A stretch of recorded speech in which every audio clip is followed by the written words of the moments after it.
አክብሮታዊ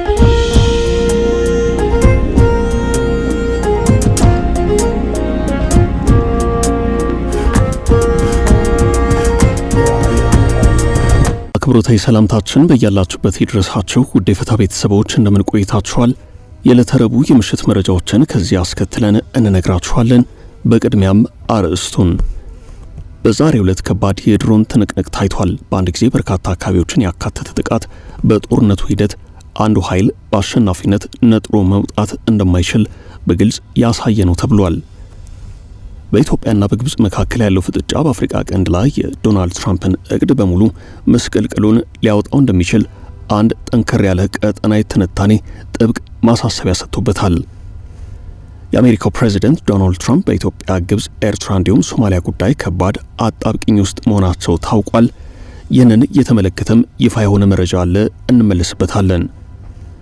ስደተኞች ላይ ላደረሰችው እንግልት ካሳ ክፈይ የተባለችው ደቡብ አፍሪካ ኢትዮጵያን ጨምሮ ለስደተኞች ገንዘብ ጠይቃለች። ጥያቄው በርካቶችን አስገርሟል።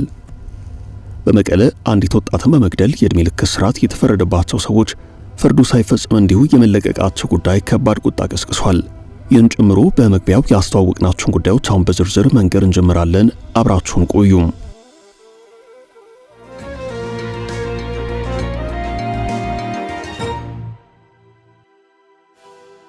የዛሬው ከባድ የድሮን ትንቅንቅ። በዛሬው ዕለት ከባድ የድሮን ትንቅንቅ ታይቷል። በአንድ ጊዜ በርካታ አካባቢዎችን ያካተተ ጥቃት በጦርነቱ ሂደት አንዱ ኃይል በአሸናፊነት ነጥሮ መውጣት እንደማይችል በግልጽ ያሳየ ነው ተብሎለታል። ይኸው መጠነ ሰፊ ጥቃት የደረሰው በጎረቤት ሀገር ሱዳን ሲሆን ጥቃቱም ያደረሰው በጀነራል መሐመድ ሐምዳን ዳጋሎ የሚመራው የሱዳን ፈጥኖ ደራሽ ጦር ነው። በደረሰበት ከባድ ወታደራዊ ምት ከሱዳን መዲና ካርቱም ነቅሎ ከወጣ ወራትን ያስቆጠረው የጀነራል ዳጋሎ ጦር በዛሬው ዕለት ካርቱምን ጨምሮ ሌሎች በርካታ አካባቢዎችን በአንድ ጊዜ በድሮኖች ያጠቃ መሆኑ ታውቋል። ሱዳን ትሪቢዩን እንደዘገበው ጥቃቱ የደረሰው አጥፍቶ ጠፊ በሆኑት ኢራን ሰራሾቹ ካምኬዝ ድሮኖች ነው። የድሮን ጥቃቱ በተመሳሳይ ሰዓት የተፈጸመ ሲሆን በዚህም ካርቱም፣ አልኦቤድ እና ኦምዶርማን የዚሁ የተቀናጀ የድሮን ጥቃት ኢላማዎች ነበሩ። ሱዳን ትሪቢዩን በዚሁ ዘገባው የሱዳን ብሔራዊ ጦር የፈጥኖ ደራሹን ያጥፍቶ ጠፊ ድሮኖች ተከላክሎ ለማክሸፍ ብርቱ ትግል ሲያደርግ እንደነበር አመላክቷል። የፈጥኖ ደራሹ ጦር አጥፍቶ ጠፊ የሆኑትን ካምኬዝ ኢራን ሰራሽ ድሮኖች ሲጠቀም የመጀመሪያው ነው።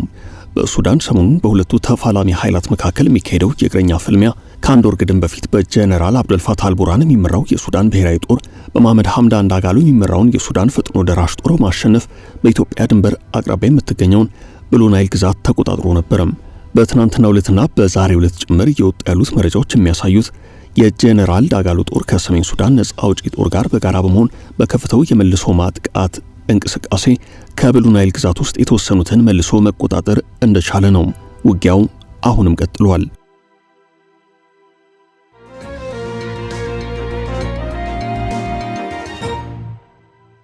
ትራምፕ በኢትዮጵያ፣ ኤርትራና ግብጽ ጉዳይ የገቡበት አጣብቂኝ።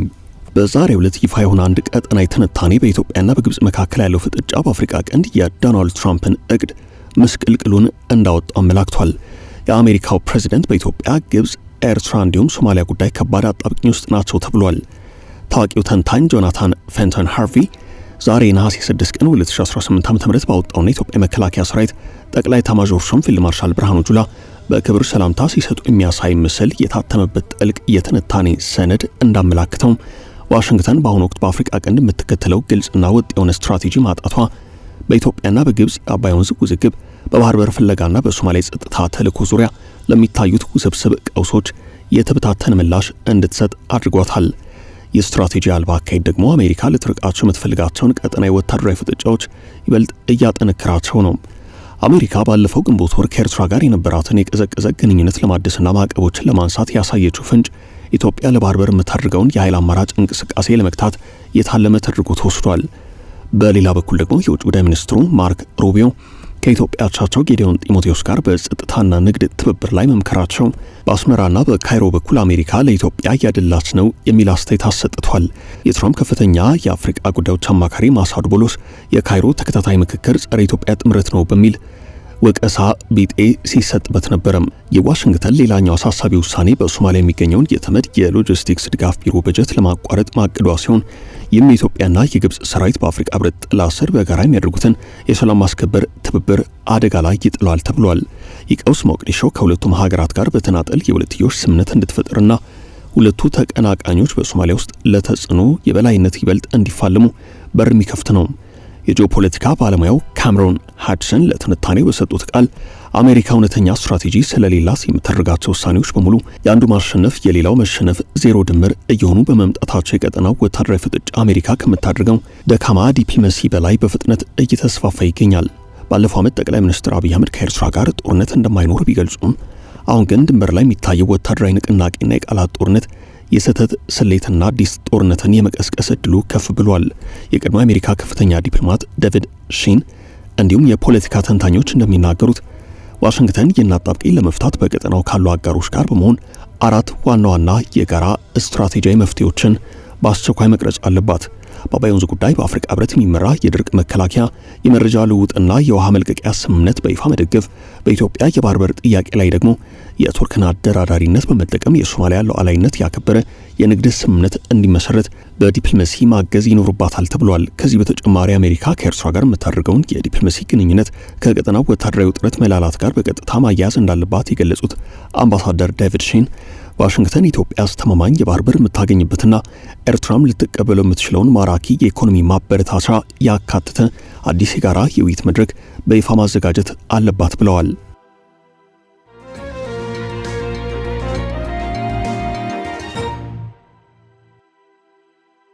በመቀለ ቁጣ የቀሰቀሰው ውሳኔም በመቀለ ከ3 ዓመታት በፊት በአሰቃቂ ሁናቴ የተገደለችውና በመጨረሻም ገዳዮቿ ናቸው በሚል ተጠርጥረው በቁጥጥር ስር የዋሉት ሰዎች የዕድሜ ልክ እስራት ከተፈረደባቸው በኋላ ግልጽ ባልሆነ መንገድ ጥፋተኞቹ በነጻ ከእስር እንዲወጡ መደረጋቸው ከባድ ተቃውሞ ቀስቅሷል። ግድያ የተፈጸመባት የመቀለ ከተማ ነዋሪ ዘውዱ ሀፍቱ ትባላለች። ከሰሞኑ ግልጽ ባልሆነ ሁናቴ ከዚህ ቀደም በነበረው የፍርድ ሂደት ዕድሜ ልክ ተፈርዶባቸው የነበሩት ገዳዮቿ በነጻ ተለቀዋል። የበርካቶችም ቁጣ የተቀሰቀሰው እነዚህ ሰዎች ያለምንም የፍርድ ቤት ሂደት እንዴት በነጻ ይለቀቃሉ በሚል ነው። በጉዳዩ ዙሪያ ፍትህ ያስፈልጋል የሚሉ አካላት በተለያዩ አቅጣጫ ድምጻቸውን እያሰሙ ሲሆን በዛሬው ዕለትም ትግራይን መሰረት ያድርጉ የሲቪክ ማህበራት የሚመለከታቸው አካላት ለዚህ ጉዳይ ትኩረታቸውን በመስጠት ፍትህ እንዲሰፍን እንዲያደርጉ በጋራ ባወጡት መግለጫ ጠይቀዋል። የዘውዱ ሀፍቱ ገዳዮች ናቸው በሚል የዕድሜ ልክ እስራት የተፈረደባቸውን ግለሰቦች የአንድ ቤተሰብ አባላት መሆናቸው ታውቋል። ከገዳዮቹ መካከል አንደኛው ማለትም ተከሳሽ ያሬድ ገብረስላሴ የተባለው ሰው በህወሓት ታጣቂዎች አደረጃጀት አርሚ 22 የተባለው ኃይል አዛዥ የነበረ መሆኑን የተነገረው። ኮሎኔል ገብረስላሴ በላይ የተባሉት አባቱ ደግሞ የትግራይ ፖሊስ ምክትል ኮሚሽነር ናቸው። ከዚህ በተጨማሪ ገዳዩ አባት ኮሎኔል ገብረስላሴ በላይ የሁለተኛ ተከሳሽ አንገሶም ኃይለ ማርያም ዘመድ መሆናቸው ታውቋል። እነዚህ ግለሰቦች ከዚህ ቀደም በፍርድ ቤት የችሎት ሂደት ተገቢው ፍትህ እንዳይሰጥ በፍርድ ቤቱ ሂደት ላይ ተጽዕኖ ሲያሳድሩና ችሎት የመበጥበጥ ሙከራ እንዳደረጉም በዛሬው ዕለት በትግራይ የሚገኙ የሲቪክ ማህበራት ባወጡት መግለጫቸው አስታውሰዋል። በዚህ ሁሉ ሂደት ውስጥ አልፎ እነዚህ ግለሰቦች የዕድሜ ልክ እስራት ቢፈረድባቸውም በአሁኑ ሰዓት ግን በነጻ መለቀቃቸው ነው የበርካቶችን ቁጣ ቀስቅሷል የተባለው።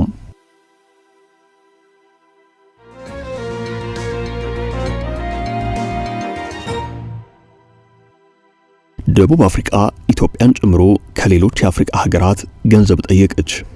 ደቡብ አፍሪካ ኢትዮጵያን ጨምሮ ሌሎች የአፍሪካ መንግስታት በ10 ሺዎች የሚቆጠሩ ዜጎቻቸውን ወደ ሀገራቸው ለመላክ ያወጣቸውን ገንዘብ እንዲመልሱላት እየጠየቀች መሆኗን ዶይቼ ቬለ ዘግቧል። ሀገሪቱ በአፍሪካውያን ስደተኞች ላይ ላደረሰችው እንግልት ካሳ እየተጠየቀችበት ባለችበት ሁናቴ ገንዘብ ክፈሉኝ ብላለች። የደቡብ አፍሪካ የውጭ ጉዳይ ሚኒስቴር ለማላዊ፣ ለኢትዮጵያና ለናይጄሪያ የካሳ ጥያቄውን በጽሁፍ ልኳል ሲሉ ባለስልጣናቱ ተናግረዋል። ዶይቼ ቬለ በዘገባው ደቡብ አፍሪካ ይህንን የገንዘብ ክፈሉኝ ጥያቄ ያቀረበችው ህገወጥ በሚባለው ስደት ላይ በተነሳ ተቃውሞና ጥቃት ምክንያት ከ80 ሺህ በላይ ስደተኞችን ደቡብ አፍሪካ ካባረረች ወይንም እንዲመለሱ ካደረገች በኋላ ነው። ማክሰኞ ዕለት የደቡብ አፍሪካ የሀገር ውስጥ ጉዳይ መስሪያ ቤት ኃላፊ ለህግ አውጪዎች ሰጥተውታል በተባለው ማብራሪያ ሀገሪቱ ወደ ሀገራቸው ለመመለስ የጠየቁ ስደተኞች ለማስተናገድና ለማጓጓዝ $18 ሚሊዮን የሚጠጋ ገንዘብ አውጥታለች ማለታቸው ታውቋል።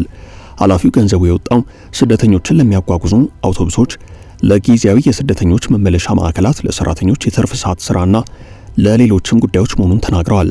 እነዚህን ወጪዎችም ያልተጠበቁና የማይተዉ በማለት ገልጸዋቸዋል።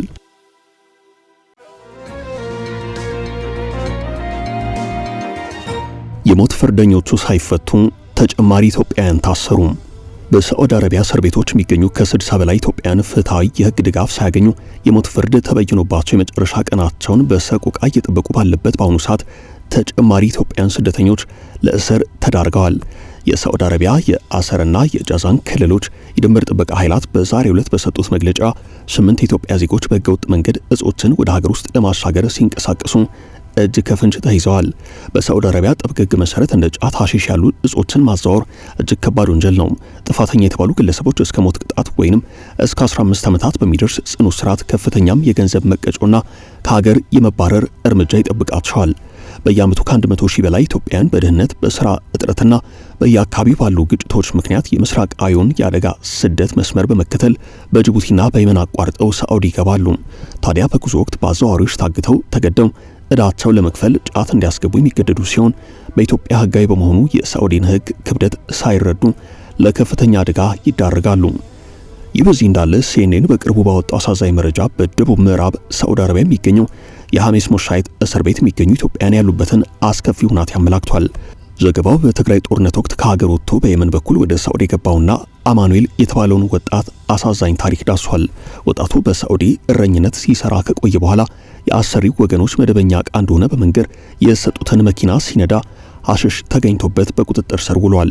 ወጣቱ ለህጋዊ አካላት በሰጠው ቃል በምርመራ ወቅት ከባድ ድብደባ ተፈጽሞበታል። በማያውቀው የአረብኛ ቋንቋ በተዘጋጁ ሰነዶች ላይ በግድ እንዲፈርም ተደርጓል። ምንም አይነት አስተርጓሚ እንዲሁም የህግ ድጋፍም ሳያገኝ በአጭር ጊዜ ውስጥ የሞት ቅጣት እንደተፈረደበት ነው በምሬት የተናገረው።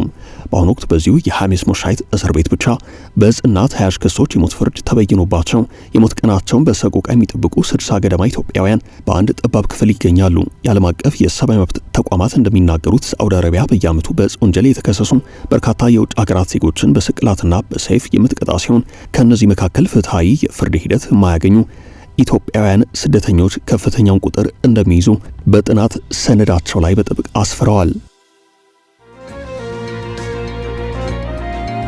የአየር መንገዱ ግሩፕ ስራ አስፈጻሚ የጡረታ መውጫ ጊዜ በአንድ ዓመት ተራዘመም። የኢትዮጵያ አየር መንገድ ግሩፕ ዋና ስራ አስፈጻሚ አቶ መስፍን ጣሰው የስራ ዘመናቸው ባለፈው ሐምሌ ወር ማለቁን ተከትሎ እስከሚቀጥለው 1 ዓመት ድረስ ቆይታቸው እንዲራዘም ተደርጓል። አቶ መስፍን ጣሰው ወደ ዋና ስራ አስፈጻሚነት የመጡት በፈረንጆቹ 2022 ማርች ወር ላይ ሲሆን የስልጣን ዘመናቸው በወሩ ኦገስት 6 አብቅቷል። በጁላይ ወር አየር መንገዱ የዓመቱን የፋይናንስ ሪፖርት ባቀረበበት ወቅት አቶ መስፍን በጡረታ ከስራ አስፈጻሚነት የመልቀቃቸው ሁናቴ በመንግስት ውሳኔ ላይ የተመሰረተ መሆኑን ተናግረው ነበርም። በስራ አስፈጻሚነታቸው ዋነኛውን የስራ ጊዜያቸውን አጠናቀው አሁን በተጨማሪ ጊዜ እያገለገሉ ነው። አሁን በተሰማው ውሳኔ አቶ መስፍን ጣሰው እስከ ቀጣዩ ዓመት ድረስ በዋና ስራ አስፈጻሚነት ይቀጥላሉ። ውሳኔው ለወራት ማን ይተካቸዋል በሚል ሲነሳ የነበረውን ጥያቄ ለጊዜው አዘግይቷል። አየር መንገዱ በበጀት ዓመቱ የ9.1 ቢሊዮን ዶላር ትርፍ ማግኘቱ ይታወቃል። ይህም ካለፈው ዓመት ጋር ሲነጻጸር የ20% ብልጫ አሳይቷል። አቶ መስፍን የአየር መንገዱን ዋና ስራ አስፈጻሚነት ከቀድሞ አመራር ከአቶ ተወልደ ገብረ ማርያም የተቀበሉ ሲሆን አቶ ተወልደ ከሰሞኑ የህንዱ ኤር ኢንዲያ ኤክስፕሬስ ወይንም የህንድ አየር መንገድ ማኔጂንግ ዳይሬክተር ሆኖ መሾማቸው ይታወሳል። አቶ መስፍን አየር መንገዱን የተቀላቀሉት በ1984 ሲሆን በተለያዩ የቴክኒክና የስራ አስፈጻሚነት ደረጃዎች ላይ አገልግለዋል። በዚህም በ2022 ነው ወደ ዋና ስራ አስፈጻሚነት የመጡት። አቶ መስፍን በስራ አስፈጻሚነታቸው በቆዩባቸው ዓመታት የአየር መንገዱን እንቅስቃሴ በማስፋፋት አዳዲስ የአውሮፕላኖች ግዢ ከቦይንግና ከኤርባስ በመጨመር የረጅም ርቀት ጉዞዎች ኔትወርክ በማስፋት ጉልህ ስራ አከናውነዋል። በአቶ መስፍን የአመራር ዘመን አየር መንገዱን ለ2030 እቅዱ ተወዳዳሪ የሚያደርገውና በአፍሪካ ግዙፍ የሆነው የቢሾፍቱ ዓለም አቀፍ አውሮፕላን ማረፊያ ከዲዛይን እስከ ግንባታ ማስጀመር ተፈጻሚ ሆኗል። አቶ መስፍን በቀጣዩ 1 ዓመት በዋና ስራ አስፈጻሚነታቸው ይቀጥላሉ።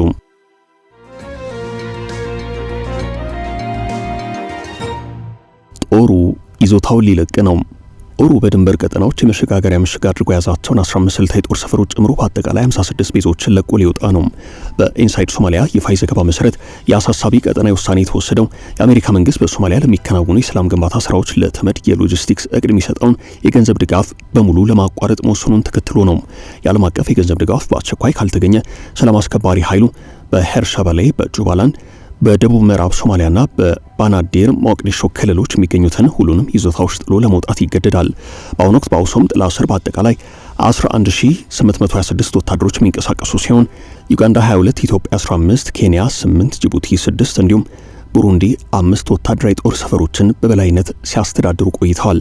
ይህ በዚህ እንዳለ እነዚህ ጦር ያዋጡ 5 ሀገራት በአሁኑ ወቅት ከአሸባሪ አልሸባብ ጋር በሚደረጉ መጠነ ሰፊ ወታደራዊ ኦፕሬሽኖች በቀጥታ እየተሳተፉ ነው።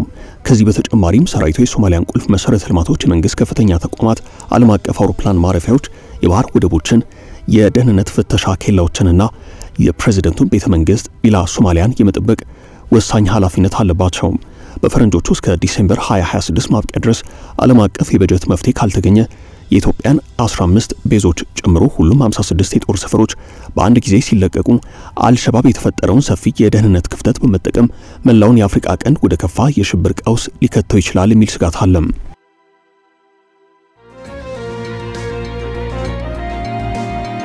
ኢራንና አሜሪካ ተኩስ አቁም አራዘሙ። የነዳጅ ዋጋ በአንድ ምሽት 2 በመቶ ጨመረም። አሜሪካና ኢራን ከዚህ ቀደም የተፈራረሙትን የተኩስ አቁም ለማራዘም መስማማታቸው ታውቋል። ቀደም ሲል በኢስላማባድ የተፈረመው የመግባቢያ ስምምነት በቀጣዩ ሰኞ ማለትም ኦገስት 17 ሊያበቃ መሆኑን ተከትሎ ሁለቱ ሀገራት የ60 ቀኑን የተኩስ አቁም ለማስቀጠል ተስማምተዋል። ሁለቱ መንግስታት የተኩስ አቁም እንዲራዘም ለአደራዳሪዎች በየፊናቸው መግለጣቸውን የፓኪስታን መንግስት ይፋ አድርጓል። ሆኖም የተኩስ አቁሙ ለምን ያህል ቀናት ይቀጥላል እንዲሁም በምንስ ሁኔታ የሚለው ገና አልታወቀም። አሜሪካና ኢራን የ60 ቀናት የተኩስ አቁም በፓኪስታን አደራዳሪነት መፈረማቸው ይታወሳል።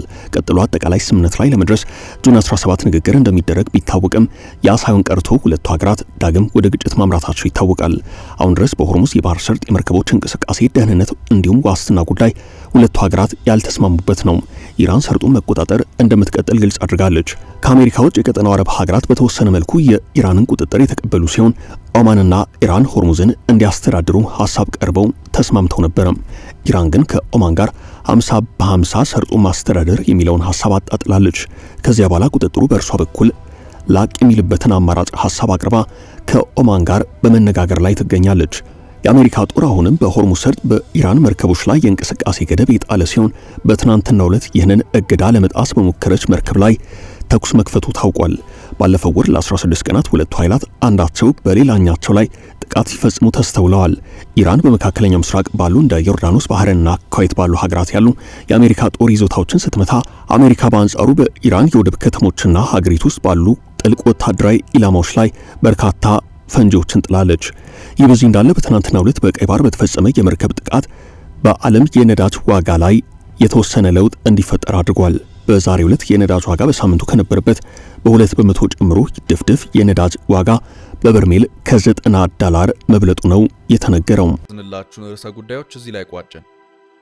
ላይክ፣ ሼር እና ኮሜንት በማድረግ ለቻናላችን ድጋፋችሁን መግለጽ እንዳትዘነጉ እያልን ከሌሎች መረጃዎች ጋር ደግመን እስክንገናኝ ቸር ያሰማን ስንል ተሰናበትን።